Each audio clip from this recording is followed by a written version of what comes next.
بسم اللہ الرحمن الرحیم قال فاطمة الزہراء سلام اللہ علیہا ثم جعل الثواب على طاعته ووضع العقاب على معصیته زیادة لعباده من نقمته وحیاشة لهم الى جنته۔ محترم ناظرین کرام، سلام علیکم۔ فلسفہ ثواب و عذاب جو شہزادی نے خطبہ فدق کے باب توحید میں بیان کیا، اس سلسلے میں آج ہم گفتگو کرتے ہیں۔ خود مولا کائنات حضرت علی علیہ السلام نے نہج البلاغہ میں کلمات اختصار میں کلمہ نمبر 368 یعنی 368 میں وہی مفہوم اور وہی فلسفہ ثواب و عذاب کا کم و بیش الفاظ کے ساتھ بیان کیا جو شہزادی نے بیان کیا۔ ثم جعل الثواب على طاعته ووضع العقاب على معصیته۔ خداوند عالم نے اپنی اطاعت پر ثواب اور معصیت پر عذاب رکھا۔ دیکھیں، انسان جب کسی کام کو انجام دیتا ہے اس کے دو سبب ہوتے ہیں۔ اول، فائدہ اور نفع حاصل کرنے کے لیے کام انجام دیتا ہے۔ دوسرا، خطرات و نقصانات سے بچنے کے لیے۔ فرض کیجئے ایک تاجر تجارت اس لیے کرتا ہے تاکہ وہ غربت و افلاس سے محفوظ رہے، نفع حاصل ہو۔ ایک طالب علم کسب علم کے لیے محنت اس لیے کرتا ہے تاکہ وہ اس جہالت کو دور کرے جو کمال کی راہ میں ہے، یعنی علم کے ذریعے جو کمال حاصل کرنا چاہتا ہے اس کی راہ میں جو جہالت آئی ہے اسے دور کرے۔ شہزادی بتانا چاہتی ہیں کہ اللہ نے اطاعت پر ثواب اور معصیت پر عذاب اس لیے رکھا تاکہ بندہ اطاعت الہی کے ذریعے ثواب حاصل کرے اور معصیت الہی سے بچنے کے لیے یعنی عذاب کے خوف سے محفوظ رہنے کے لیے معصیت الہی نافرمانی خدا سے بچتا رہے۔ خود مولا کائنات بیان فرماتے ہیں کہ جس شخص نے بھی نجات حاصل کی اس نے اطاعت الہی کے ذریعے نجات حاصل کی، اور جو شخص بھی ہلاک ہوا وہ اللہ کی نافرمانی کی وجہ سے ہلاک ہوا۔ اس حدیث کی روشنی میں اور گزشتہ لوگوں کے واقعات پر غور و خوض کریں تو یقیناً ہمارے لیے ایک درس عبرت ہے۔ بہت ساری مثالیں یہاں بیان کی جا سکتی ہیں، البتہ میں ایک مثال بیان کرتا ہوں۔ سب سے پہلے انسان حضرت آدم علیہ السلام ابو البشر نبی ہیں، ان کے دو بیٹوں کا واقعہ آپ سورہ مائدہ کی آیت نمبر 27 میں بھی ملاحظہ فرماتے ہیں۔ آیت نمبر 27 میں ملاحظہ کر سکتے ہیں۔ نبی کے دو بیٹے، لیکن ایک نے اطاعت الہی کے ذریعے نجات حاصل کی، دوسرے نے نافرمانی و معصیت الہی کے ذریعے ہلاک ہوا۔ یعنی جناب حابیل علیہ السلام نے اللہ کی اطاعت کی تو نجات حاصل کی، اور قابیل نے نافرمانی اور معصیت کی تو ہلاک ہوا۔ تو اس حدیث کی روشنی میں اطاعت یعنی نجات، معصیت یعنی ہلاکت۔ البتہ ہم یہاں اطاعت کے سلسلے میں گفتگو زیادہ نہیں کریں گے، انشاءاللہ المستعان۔ فلسفہ احکام شریعت جو شہزادی نے بیان کیا وہاں ایک منزل آئے گی جہاں انشاءاللہ بیان کیا جائے گا اطاعت کے سلسلے میں بالتفصیل۔ آج ہم معصیت کے سلسلے میں گفتگو کرتے ہیں۔ اگر ہم معصیت کو سمجھ لیں تو اطاعت سمجھنا آسان ہو جائے گا۔ پیغمبر اسلام حضرت محمد مصطفیٰ صلی اللہ علیہ وآلہ وسلم ماہ مبارک رمضان میں خطبہ جمعہ میں رمضان المبارک کے فضائل بیان کر رہے ہیں۔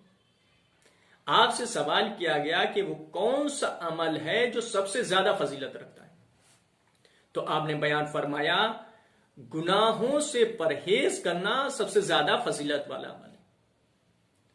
ماہ مبارک رمضان ذرا غور کریں کہ ماہ مبارک رمضان کے خطبہ جمعہ میں فضائل ماہ مبارک رمضان بیان ہو رہے ہیں۔ پیغمبر سے سوال کیا گیا کون سا عمل سب سے زیادہ فضیلت رکھتا ہے، آپ نے فرمایا گناہوں سے پرہیز کرنا۔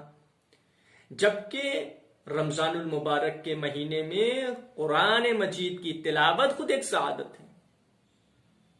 ایک آیہ مبارکہ کی تلاوت ختم قرآن کا ثواب رکھتی، لیکن پیغمبر نے اس کی طرف اشارہ نہیں کیا.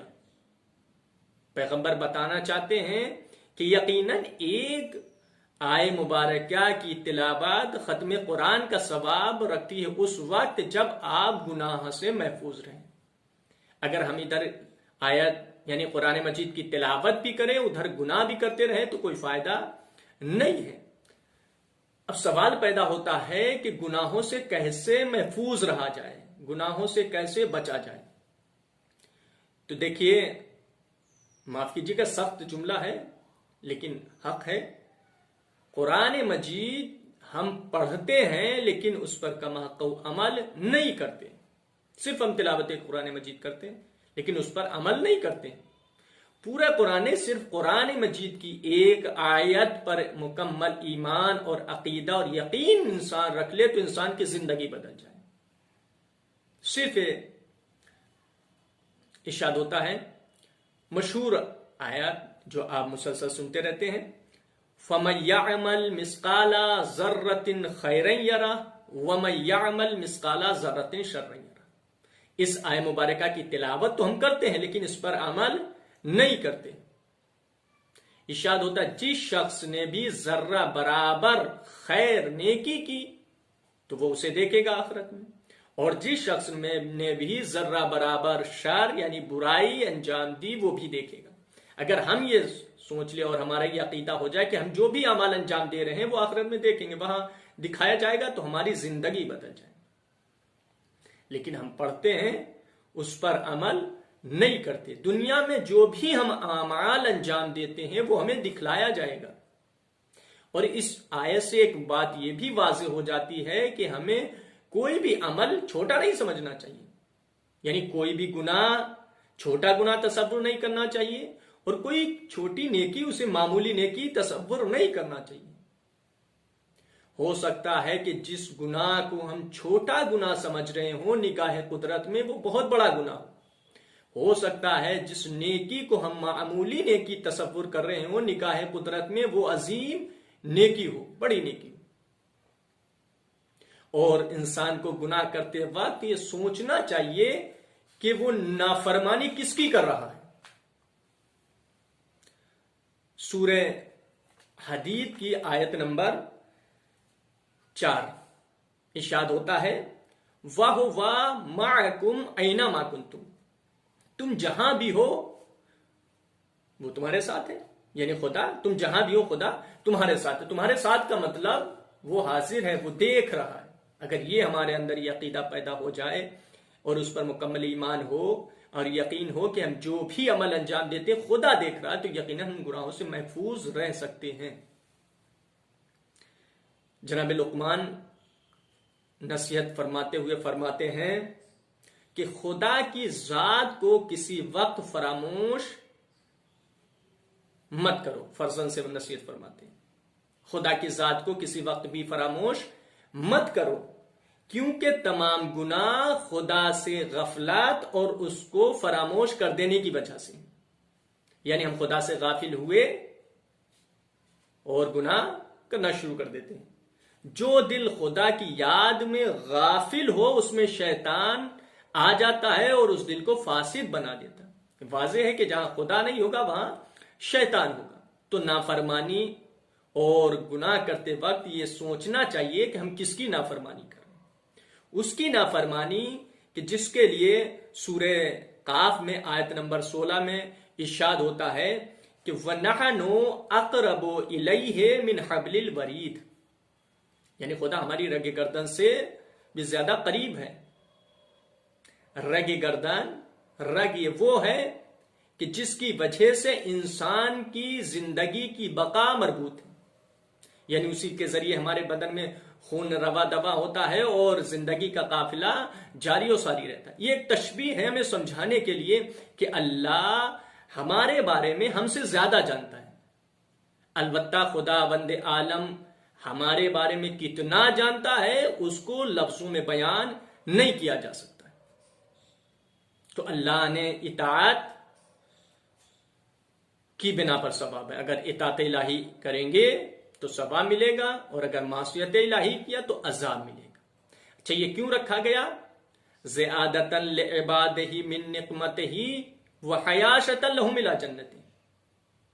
زیادۃ لعبادہ من نقمتہ، تاکہ اللہ اپنے بندوں کو قہر و غضب اور عذاب سے بچائے، دور رکھے. وحیاشۃ لہم الی جنتہ، اور اپنے بندوں کو اپنی جنت کی طرف بلائے، جنت کی طرف گامزن رکھے، جنت کی طرف لے جائے.